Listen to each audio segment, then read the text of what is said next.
कीटकनाशकाच्या अतिवापरामुळे मानवी जीवनावर जे दुष्परिणाम होत आहे त्याच्या अनुषंगाने पॅन इंडिया आणि MAPP आमच्या या दोन संस्थेने एक संयुक्त सर्वे अहवाल तयार केलेला आहे आणि त्या अहवालाच्या माध्यमातून आम्ही सरकारला काही या ठिकाणून प्रपोजल पाठवणार आहोत की कीटकनाशकाचा अतिवापर झाला तर मानवी जीवन कसं धोक्यात येतो आणि त्यासाठी कुठल्या उपाययोजना केल्या पाहिजे या अनुषंगाने आज आम्ही एक प्रेझेंटेशन इथे दिलेलं आहे।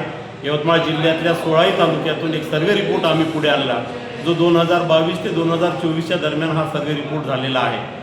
तर यवतमाळ जिल्ह्यातील जवळपास 97% जे लोक आहेत हे कीटकनाशकाचा वापर करताना दिसतात आणि 48%पेक्षा जास्त अतिजहाल घटक असलेले कीटकनाशकाचा वापर आपल्या जिल्ह्यामध्ये होताना दिसतो। यामुळे मानवी जीवन पूर्णतः धोक्यात येताना दिसत आहे। तर यासाठी कुठल्या खबरदारी घेतल्या पाहिजे आणि सरकारने यामध्ये कशा पद्धतीनं त्या कंपन्यांना काही गाईडलाईन दिल्या पाहिजे याही विषयावरचं आम्ही एक प्रेझेंटेशन तयार केलेलं आहे आणि ते सरकारपर्यंत आम्ही पाठवणार आहोत। मला विश्वास आहे की या रिपोर्टनंतर शेतकरी विशेष करून काळजी घेतील आणि आपलं जीवन धोक्यात जाऊ नये याची खबरदारी घेतील।